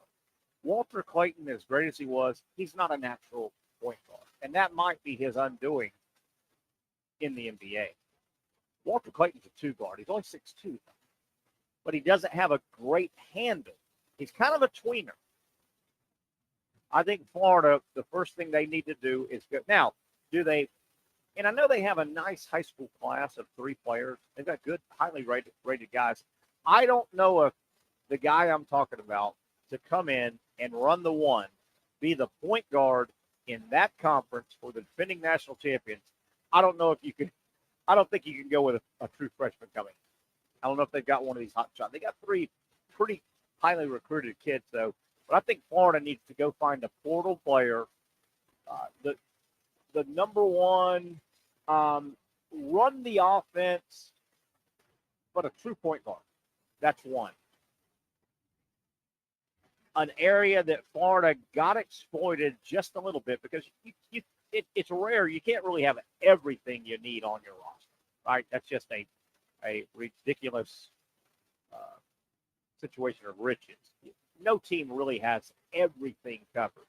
Point guard, Florida needs to go address in the portal, in my opinion. Move Aberdeen to the 2. He can spell that point guard at times, and then they can kind of flop around. If they can find a broad-shouldered, big, thick, 235, 240-pound power forward, that's something they did not have. And they got exploited by a couple of teams that they ran into that had that player. Texas Tech had that guy, Williams. He was 6'8", about 240, and he had the back-down game, and it was hard. Florida's got tall guys. They don't have a lot of bulk. And last night, or even Toppin and Williams at Texas Tech. I think Maryland had one of those guys. And last night, Houston, their 2 6'8" guys were both 235, 240, big, thick guys. And they had the back-down game. I think Todd Golden and his staff, if they can find the right guy, they could use one of those 6'8", 235, 240 guys. And as much they could use that from a defensive standpoint. Florida didn't have that guy. And it got exploited a little bit in the tournament, particularly in a couple of the games, or actually even last night's game. The officials let the back down happen. And some do, some don't. Some have a quicker whistle. But the Florida games in this 6-game run to the title, when they faced an opponent that had 1 or 2 of those back down, big, thick power forwards, the crews that they played those games against, the officiating crews, they let the back down happen. And that's fine. I would like that to be called both ways at least once or twice. If a power forward does the back down 10 times in a row and they're dribbling with one arm and they're shouldering and pushing, that's got to be called once out of every 6 or 7 times, I think, or it's not fair. But, hey, you run into some crews. So, point guard, true point guard, a power forward, and a little slasher, small forward, 2-3 guy. That may be C.J. Ingram. They may already have that guy. So Florida may just look at point guard and power forward. Now, the rest of the roster, I would imagine, I have no inside scoop on this, but I would think Sam Alexis will probably transfer out unless Florida does lose a couple of the big guys. And, if a Condon and a Houghton left. But I would think if you're Sam Alexis, you came over from Chattanooga, I believe he was. Maybe wrong on that. He had the injury, but he was going to be the odd man out and maybe get 5 minutes here and there. He really didn't see the court in the last, handful of games, dozen games or so. I wouldn't be surprised if Sam Alexis transfers out. Brown, I think his name's Isaiah Brown, a kind of combo guard, a 2-3 guy. When he played, he showed some athleticism. You wonder, though, if they bring in 2 or 3 backcourt players, You're not bringing portal guys in to sit the bench. If they bring in 2 or 3 backcourt players, you wonder if this, I think his name's Isaiah Brown, athletic kid when he got on the court, but you would think a guy like that, a guy like Sam Alexis may say, hey, man, I'm not going to stick around another year and not play much and get portaled over, if you know what I mean, portaled over. So looking ahead to the roster where Florida might, try and plug some holes with the point guard and a burly power forward. I think they could really use. I saw some way too early top 25s in college basketball, which happens the day after championship games a lot. That Houston team, some of the experts think they're going to be good again. Kelvin Sampson's bringing in some more talent. I saw Kentucky pretty high. Florida, when I looked at it, was 22, 23. Their big thing was Condon. While we have a few minutes, speaking of Alex Condon, my thoughts on him. I've thrown this out a couple times this year, and I'll throw it out again. He had a weird game last night. Condon fumbled the ball away, was stripped, was slow to react, but he also had 12 points. He was the second leading scorer for Florida and 7 rebounds. So he was in the neighborhood of a double-double, Condon. He had 4 turnovers. I don't know this, but it appears watching Condon, since he injured his ankle, what was that, Mississippi State, a good 4 or 5 weeks ago, he hasn't been the same player. I wonder if that ankle is 100%, and I'm not sure Condon thinks the ankle. He is nowhere near as explosive as he was before the injury. My biggest thing with Alex Condon, though, is I think he's got to process quicker. He's a guy that hasn't played a lot of basketball. Compared to other 21-year-old high-level college basketball players, Alex Condon hasn't played a lot of basketball. He's a different sport guy. He's at Australian rules. So he hasn't played a lot of American basketball. I think that is slowing him down a little bit. Another offseason, another bunch of pickup games, and another offseason. I wouldn't be surprised if A, Condon comes back, and B, next year he's a different player. He's a little slow processing the game. And by that, he gets in trouble. He gets the ball. You've got to have that intuitive instinct. When you got to know where you're getting the ball, where your defender is. You receive the pass, the entry pass, and I'm not saying go fast, but you've got to have a feel. And I think you get that feel for playing a lot of basketball. I don't think Condon has. He needs to get the entry pass, and within a split second, he's either got to make his move, spin, drop step, baby hook, flip shot, dunk to the basket, turnaround jumper, or get the ball out of his hands. He's getting the ball, and he processes a little slow, in my opinion. I think that he's got the physical tools. I don't think there's any need to work on his footwork. He's got great footwork, I think. I think he's a great athlete for his size. He runs. He jumps. He's strong enough. He gets trouble when the ball sticks to him. Get the entry pass, process, and do something. He gets in trouble when he gets the entry pass and he doesn't do anything. Got to do something. I think that could be remedied by one more. You got to understand, these guys play so much basketball, so many pickup games. I mean, non-organized. They play so much basketball. I think that's what I wouldn't be surprised if A, Condon comes back, and B, he's a totally different player than he was this year. And at times, he was pretty damn good. I thought Florida also developed Big Ruben well, Chinyalu. He's a guy now. He's long. He's pushing 7 foot. He doesn't have a far out game, but within 4 or 5 feet, he missed a bunny last night that I think most of the time he puts it in. I think Chinyalu, I thought he had a good year. He's not going to be asked to go score 14, 16, 18 a game. Han Logden should be better with a full off season, knowing he's going to play. By the way, what about his decision to join the team? He thought he saw something special, and damn if he doesn't have a ring. And then Thomas Howell, my goodness gracious. I mean, is he not? He's a star in the making. I mean, and Howell gives you a little flexibility. How next year, I would imagine there are times when Florida plays the right opponent. I wouldn't be surprised if Howell doesn't play the 3 at times, the small forward, if they're playing a big lineup opponent. I think Thomas Howell is turning into a superstar in front of our eyes, and he'll shoot it even better.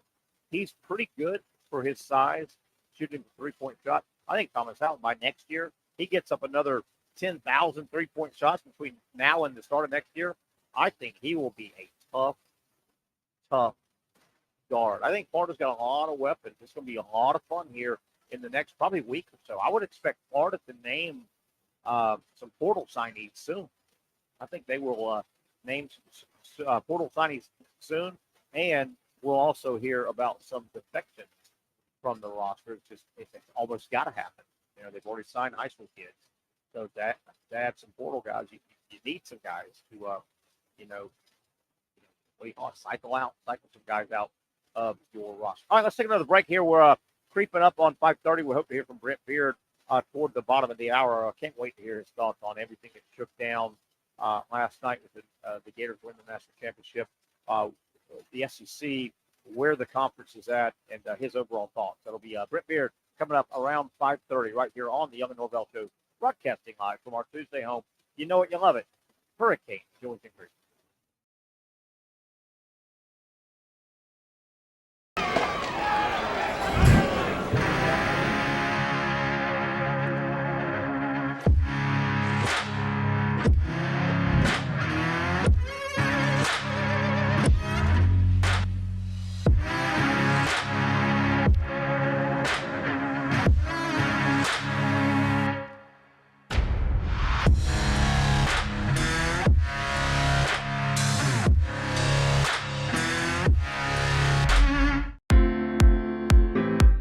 At Southeast Orthopedic Specialists, we know pain and injuries can stop you from doing what you love. This is why our board-certified orthopedic specialists offer the latest in both non-surgical and surgical treatment options and create a treatment plan tailored to your unique lifestyle and goals. So, whether it is a sports injury or that nagging pain that's keeping you from doing what you love, our team has the right treatment for you. For more information or to schedule an appointment online, visit our website. Finally, a family atmosphere, kid-friendly restaurant with a real sports bar feel. Rick's Jack's Beach features all of that and a large, climate-controlled covered patio with misting fans and heaters for all seasons. Mix in an extremely diverse menu that features the most quality and affordable steak at the beach, and there's no reason not to enjoy your next lunch, dinner, happy hour, or big sporting event at Rick's Jack's Beach, 300 2nd Street North in Jacksonville Beach. See you at Rick's Jack's Beach. You really got to hand it to him. Hold on. The previous play is under further review. I'm not sure what he could review, but okay.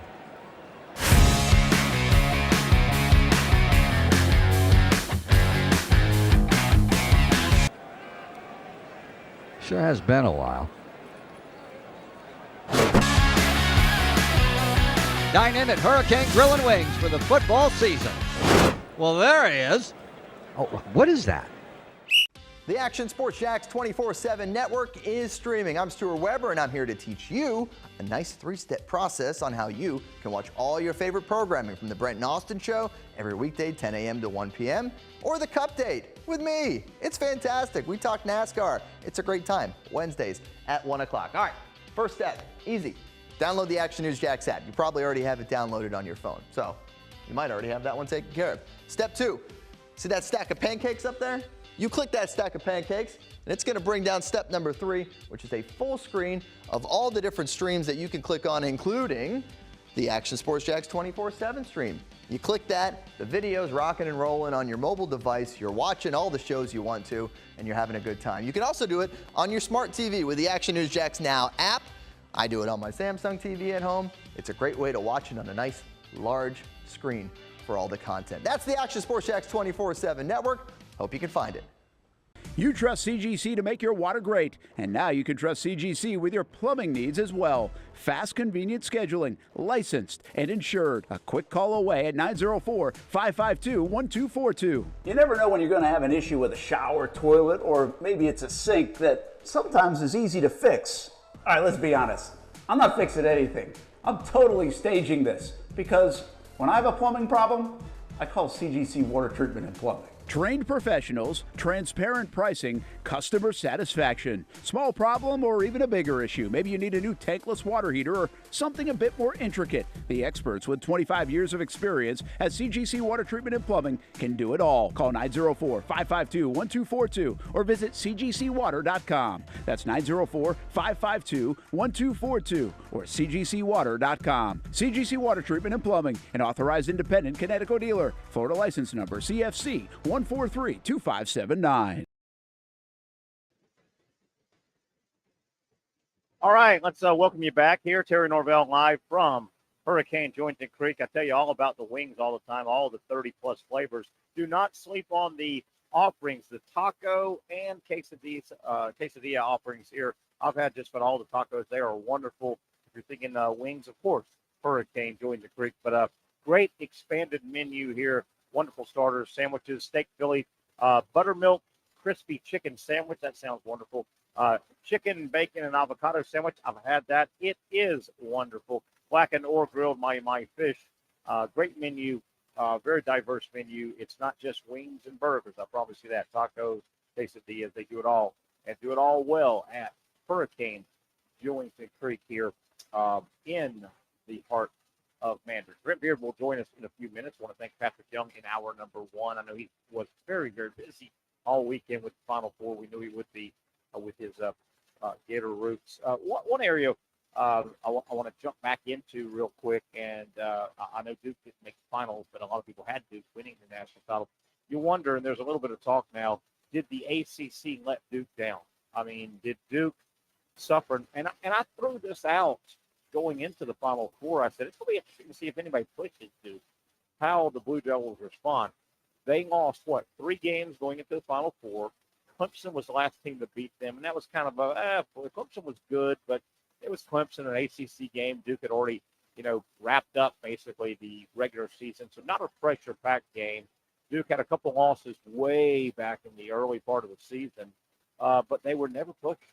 They were never pushed. It reminds me a little bit of the ACC football season where, and I know Jordan Travis got hurt, and that was a factor in FSU not getting into the playoff that year, a couple of years ago, but also strength of schedule for FSU. That got the discussion going because the ACC didn't do FSU football any favors a couple of years ago.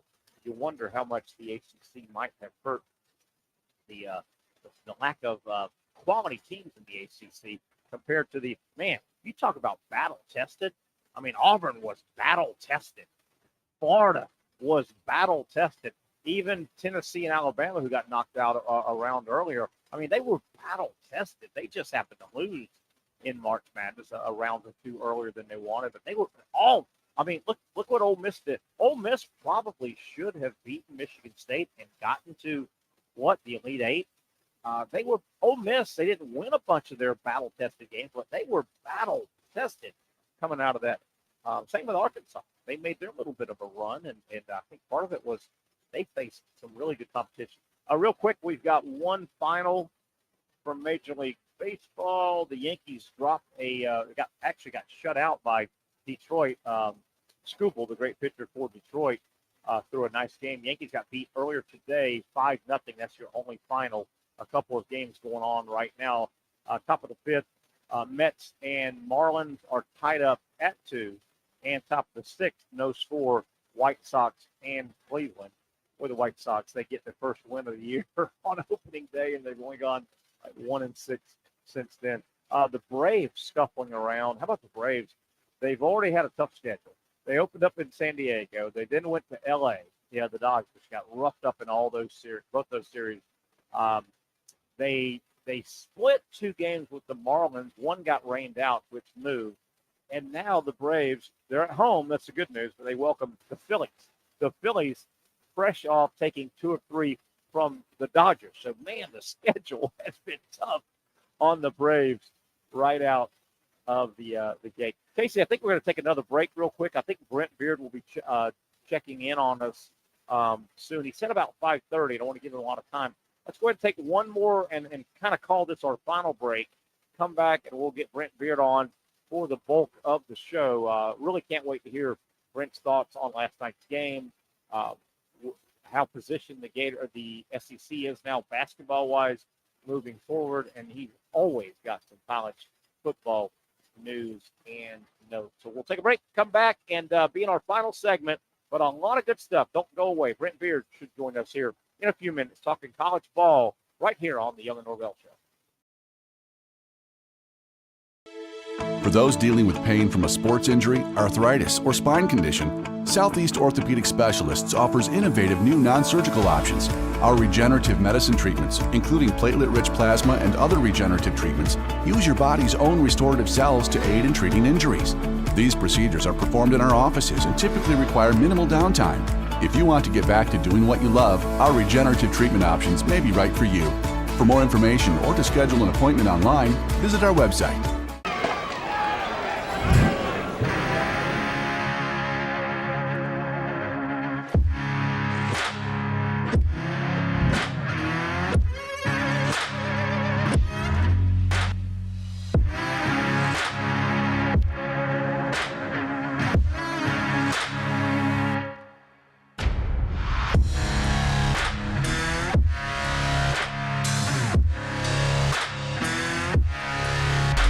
Finally, a family atmosphere, kid-friendly restaurant with a real sports bar feel. Bricks Jack's Beach features all of that and a large, climate-controlled covered patio with misting fans and heaters for all seasons. Mix in an extremely diverse menu that features the most quality and affordable steak at the beach, and there's no reason not to enjoy your next lunch, dinner, happy hour, or big sporting event at Bricks Jack's Beach, 300 2nd Street North in Jacksonville Beach. See you at Bricks Jack's Beach. You really got to hand it to him. Hold on. The previous play is under further review. I'm not sure what he could review, but okay.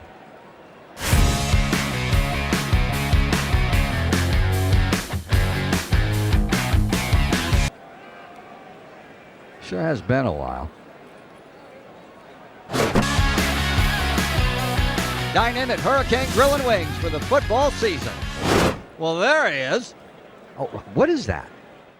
Hey everyone, Olivia Tasley here from Action Sports Jacks to tell you all the different ways you can watch our new 24/7 network. 3 easy steps. You don't even need a pen and paper to write it down. Step number 1, download the app. Search Action News Jacks in your app store either on your phone or your smart TV. Then, once you're on the app, click on that little drop-down menu in the upper left-hand corner with the 3 little lines. That'll show you these options, and boom, right here, click Action Sports Jacks 24/7, and you will be brought to our continuous stream channel. That app can be accessed through all these different platforms, whether you have Roku, Fire TV, Smart TV, Apple TV, or Google TV. You can find our app. Now, if you don't have access to the app, don't worry, we still got you covered. We're across all social media platforms from Facebook, Instagram, X, YouTube, Twitch. We have a podcast channel. Plus, check out our short reels on our TikTok. Action Sports Jacks 24/7. It's on all the time and everywhere. It's a new logo, new branding. With Bold City Heating and Air, it's an old school approach. One of the few locally owned and operated air conditioning businesses left in Jacksonville. It's hot, Florida in the summer. You can't do much to avoid it, but you can keep cool with Bold City Heating and Air. It's every customer counts kind of service, from when these trucks have pulled up to my home over the last couple of years and when they pull into your driveway as well. From communication to pricing to the actual service, everyone at Bold City Heating and Air cares about you. You know who is coming to your house. You know they will be well trained, and they will respect your home. Air conditioning convenience at BoldCityAC.com. Stay cool while it gets hot. Bold City Heating and Air can help. Don't get caught sweating all summer. BoldCityAC.com, and they have financing to help. New systems starting at $110 a month and $50 off any repairs. Stay safe, stay comfortable with Bold City Heating and Air at BoldCityAC.com. Homegrown in your hometown. Wings are always the thing around Hurricane Julington Creek, where we're at broadcasting live. This is our Tuesday home. You know the wings are the thing, but how about Wednesday Wing Day? They're kicking it up a notch on Wednesdays. 99-cent wings. You can't beat that. It is a wallet buster. It'll help you save on your wallet. 99-cent wings every Wednesday. Minimum 5, but why would you come in here and not order 15 at that price? Are you kidding me?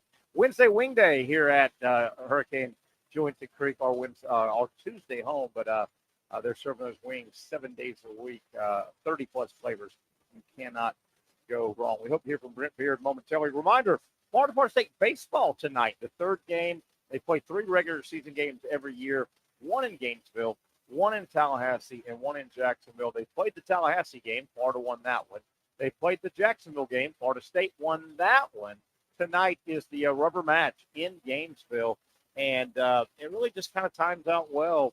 That huge crowd that welcomed the Gator basketball team back. They had a big party in one of the parking lot fields there on campus. And I think that thing just ended probably an hour and a half ago or so. You know, a lot of those fans are probably just going to migrate over to baseball, even though the Gators aren't having a big season. It is Florida State baseball. So, boy, that timed out well for folks in Gainesville. Baseball tonight, Florida State, ESPN 2, 7 o'clock first pitch. I'm going to try and get home and watch that myself. I don't know if we've got Brent on yet. He's dialing in, I believe, or about to dial in. I want to give his thoughts on the stuff we've talked about. I mentioned Major League Baseball, one final. Yankees have dropped the game earlier today. Detroit shut out the Yankees. Let me look at the standings real quick here. I know it's very, very early, but let's take a look. Yankees now 6-5. They are tied for first with Toronto. I'm not sure. I'll check and see if Toronto's playing tonight. I would imagine they are. Yankees 6-5. I think the bat controversy has kind of quieted down. Detroit leading the Central 7-4. Rangers on top of the West in the American League. Philadelphia 7-2. The Mets 7-3. Marlins 5-5. Nationals 4-6, and then the Braves are sitting at 1-8. That is a tough hole to dig out of. The Braves already 6 games back. Now I get it; there are wild card spots available. That has the Braves off to a terrible 1-8 record so far. Worst record in Major League, even worse than the White Sox. They've won 2. The division to keep an eye on early. And we'll start talking more baseball as the season unfolds. The NL West, the Dodgers right now are third. Looks funny to see. The Dodgers are third in their division, the NL West. San Diego 9-2. San Francisco 8-2. The Dodgers 9-3.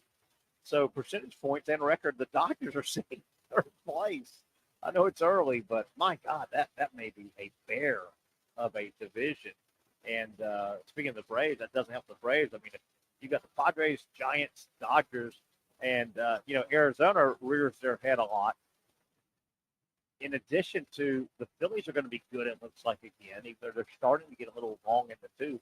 But man, the NL looks that NL West looks really, really, really tough for Major League Baseball. And I know we're early. It's not like we have shunned the Jacksonville Jaguars. Just not a lot of news. You know, Walker signed the team signed Walker to that 5th year. Just not a whole lot going on. I mean, we are 2 weeks, this Thursday, 2 weeks away from the draft. And I'm just never going to be one of those guys that does 50,000 mock drafts. Hey, let's do a mock draft number 17, number 18. That's just not what we're going to do on this show. And I don't think it's great programming every day to spend 2 hours on who are they going to draft at 5? Who are they going to draft at 5? Who are they going to draft at 5? I think it gets a little redundant, but certainly we'll get back into Jaguar talk as we get closer to the draft. And then you've got some tangible things to talk about. I think we do have Brent Beard on now as Brent is kind enough to join us on kind of, Brent, we don't get you on Tuesday a lot, but we don't have a lot of Tuesdays where we crowned a NCAA men's basketball champion, and that champion is out of the SEC, and that champion is out of the state of Florida.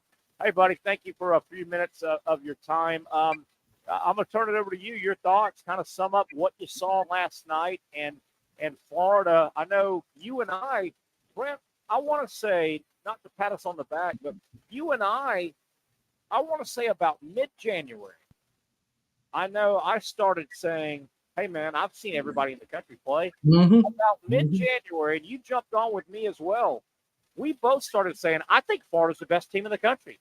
Yes. And on a neutral court, I think they are certainly my pick to win it all, Brent. And I think you and I were one of the first guys to say we thought, and Chino said it as well, and I think Florida was the best team in the country, and they've got the hardware to prove it. Talk about what you saw last night. Yeah. And first of all, I've been reminded today that Jacksonville and Gainesville is now title town again. Okay. Is that right? Yeah. We need to change that on the map, don't we, Terry? Yeah. and make for folks aware of that. Just an amazing run, 6 in a row. Listen, do you ever remember a team in football or basketball that for 3 games at least, if not more, that at one point in the second half, they were absolutely dead in the water. Yeah. They had no way to be able to come back and win. The game was over, but they were able to fight their way. Now, Florida last night, 0 turnovers in the last 9 minutes. Yeah. And that was particularly huge. But it was just amazing, Terry, that what they're able to do, how complete a team that they are. They really go off the energy and the confidence of their coach. And I mean, it is it was as impressive a showing by the SEC and particularly Florida as we could have, I think, what we could have imagined, Terry. And doesn't that cement with and it got down to Auburn or Florida, one of those to make the statement work, one of those two had to win it all, and Florida did. Doesn't that cement the fact that you now can really make the argument this is the greatest college basketball conference season that we've ever seen? I think we've never seen. Don't you? Oh, yeah. With the number of teams that made the Elite Eight, number of teams that made the field in general, and then you get 2 in the Final Four, and then you've got your national champion. Now, Terry, I don't think this is just a happenstance. I think this league is setting itself up. I agree.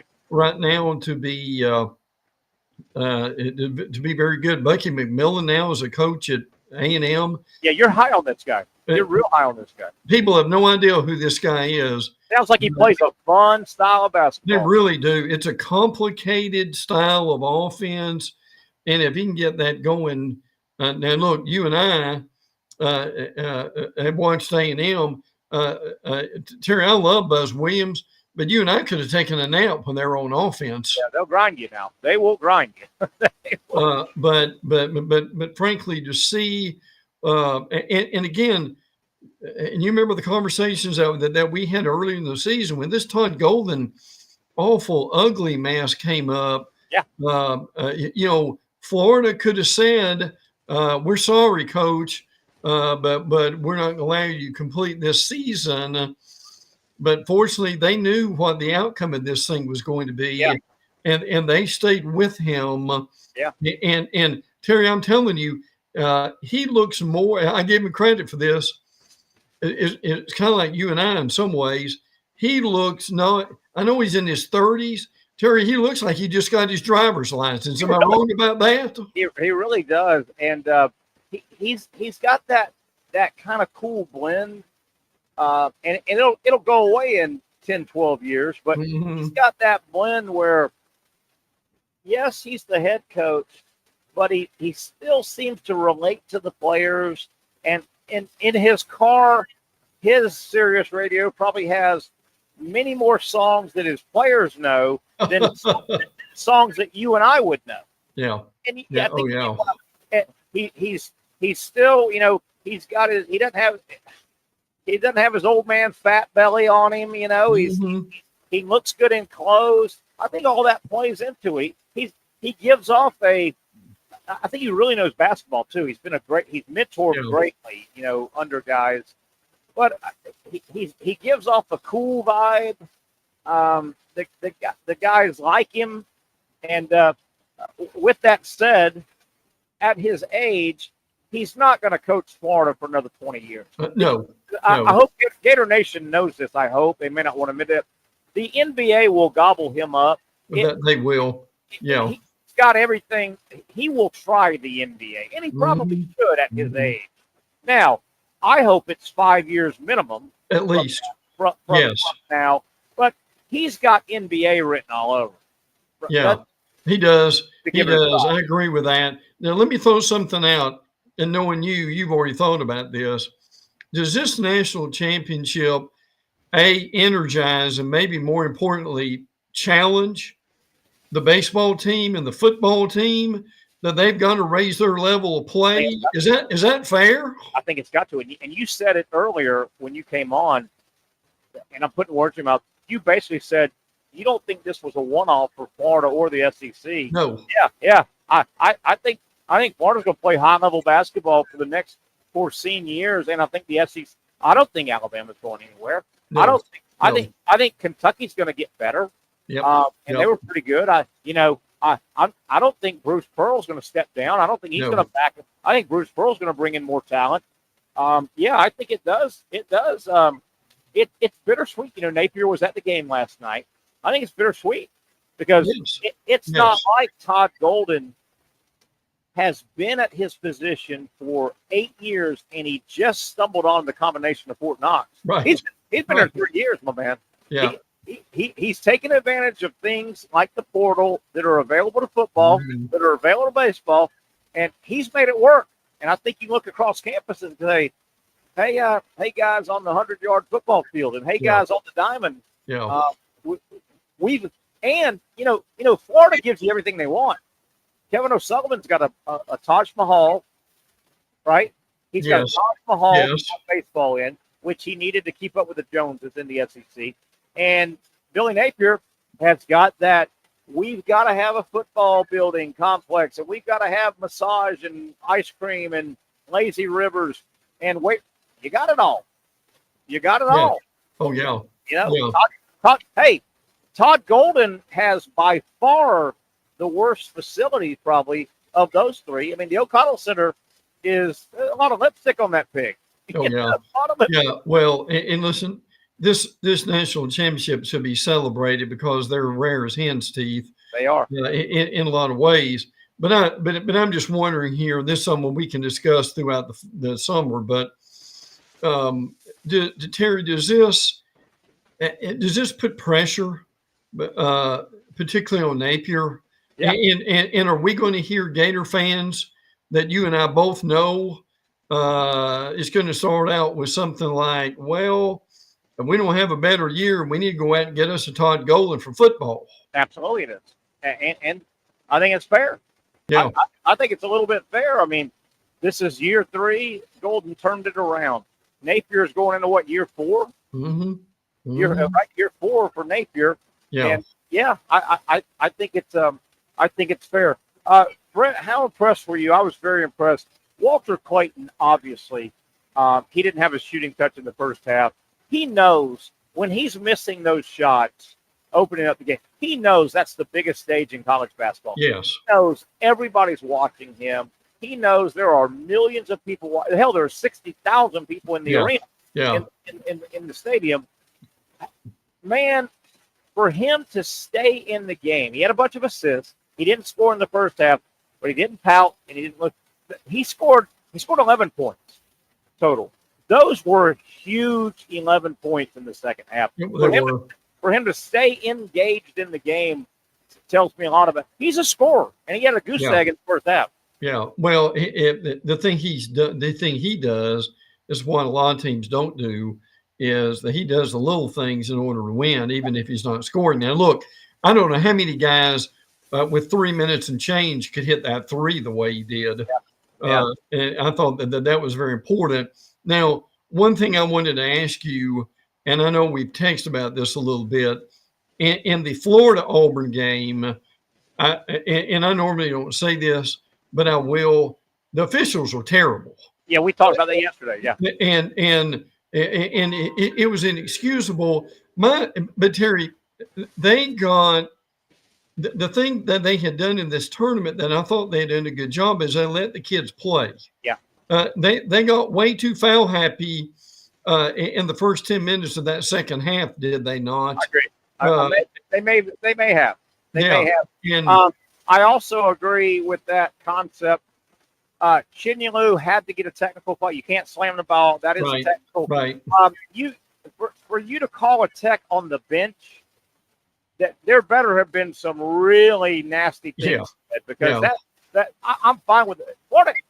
How often do you win a high leverage basketball game when you have 2 technical fouls, the other team has none? That's hard to do. But I hope the Florida bench really went across the line. But I thought last night's game, I didn't think it was terribly officiated. The Florida Auburn game was horrific. I thought. Yes. And it was horrific because they were so reluctant to do anything on Broom. They refused to call the foul on Broom. Yeah, and Brent, you probably saw. I did the research, and I know we're going back, but Broom got his first foul of the game with 2 minutes and 44 seconds left. Yeah. He ended up having 3 fouls, and a lot of people came back at me on social and said, "Well, wait a minute, what are you bitching about? He had 3 fouls." He really didn't have 3 fouls. No. He had 1 foul at 2:44 remaining. Yep. His second foul was at 37 seconds remaining, and his third was at 24, meaning those 2 were intentional fouls. Oh yeah. They were fouling to get the ball back. And you remember that in that first foul, if I remember this right, was charging. And I give him credit for that. Now, I was asked this earlier on a segment today, and I'm curious what you think about this. Terry, could Duke have won? Would that and it's an honest question. If Duke had played instead of Houston, would Duke have been more efficient on offense and maybe have won? Fortunately they didn't. We'll never know that, but I wanted to throw that at you. Yes, because Duke has the potential to score 100. Yes. And Florida would not try to choke the game. I do think, though, that Florida might have had if they were going to win it anyway, I thought they might have had an easier game against Duke because Florida didn't get to play Florida basketball last night. Yeah, no, not at all. Houston makes you play a rare form of basketball. Yes. If Florida played Duke, they would have gotten to play Florida basketball. Clayton wouldn't have had a bagel in the first half. Clayton scored 24 points against Duke because Florida would have played their style. I would have rather Florida have played Duke myself because I worried about Houston getting Florida into a style that they don't play. It was so impressive, though. That was a low 60s game. It sure was. If the game was in the 50s, Houston was going to win that. The 60s, it was a little bit of a toss-up, but Houston, if it got in the 70s, Florida was going to. I agree. Terry, if you're a hot shot 5-star out there right now, and you're trying to figure out where you want to go, why in the world would you not want to come to Florida at this point? I totally agree. We talked about the portal, and Brent, we got 2 minutes left. We'll get out of here. First thing Todd Golden's got to do is got to replace 2 coaches. 2 guys moved on to a head job, which is awesome. You also, in the portal's not as easy. You got to make the right decisions, and that's hard. If you don't know. But I said this earlier, Brent, you got to believe Todd Golden and his staff, they're going to be, their phone's ringing off the hook. They're going to be, it is. They got to make the right decisions, and that's not easy. You got to, right. But you've got to believe, and Todd Golden, they may have already made some moves. I would not have made the announcement yesterday or today. I'd let some time get by, but you're right. I think Todd Golden's phone has been blowing up. It had. And look, I know Clayton's got all the accolades, but I still think they won the national championship on the strength of those bigs. I agree. I think those bigs were unbelievable. But with that said, Terry, is Clayton on the Mount Rushmore now of Florida basketball players? You've got to put him up there. I mean, you literally he's had 2 incredible years. He's got a title. Yeah, I think you've got to put him up there. The guys that have 2 titles, that great team, all those guys were there at least 3 years. Yeah, that's true. I mean, that's a good point. If Clayton came back, I think they'd be one of the odds on to win it again. Brent, we're out of time. Hey, thanks for coming on a non-Brent day, if you know what I mean. And remember, it's Title Town around here, Terry. Okay. You win one, and you're back to Title Town. Hadn't won one in 100 years, but hey, take it. Yeah. We'll see you, Brent Beard. Take care, brother. That's our buddy Brent Beard checking in on an off day, but I wanted to get him on for his perspective. I hope you enjoyed the show. I know I did. You knew it was going to be a fun show, particularly with Florida winning the national title on last night, and we'll relive this for a long time. It was a fun showing for the Gators. Remember, Florida State baseball tonight, 7 o'clock first pitch from Gainesville on ESPN2. Watch that. We'll talk about it a little bit tomorrow on the program, 4 to 6 tomorrow, Wednesday, the Young and Norvelle Show. Have a great Tuesday, everybody.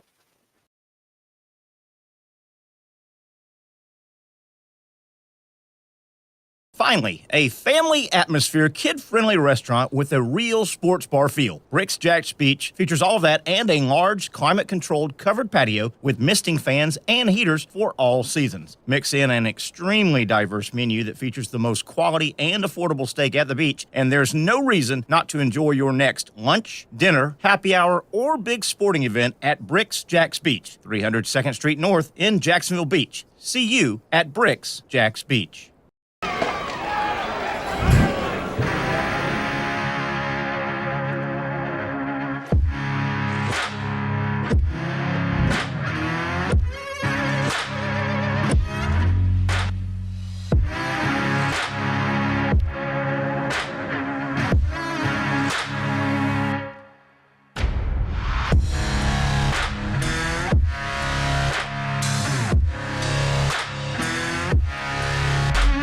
For over 20 years, Southeast Orthopedic Specialists has been providing the highest level of orthopedic and spine care to patients throughout Northeast Florida. Now, we're making that same great care even more convenient with Southeast Orthopedic Specialists Direct, a walk-in clinic where you can be seen for pain or injuries with no appointment needed. Staffed by orthopedic physicians and specialists, we offer everything from diagnosis and treatment to imaging and bracing, all with no appointment needed. For more information, hours, and locations, visit our website.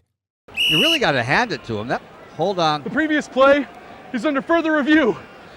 I'm not sure what he could review, but okay.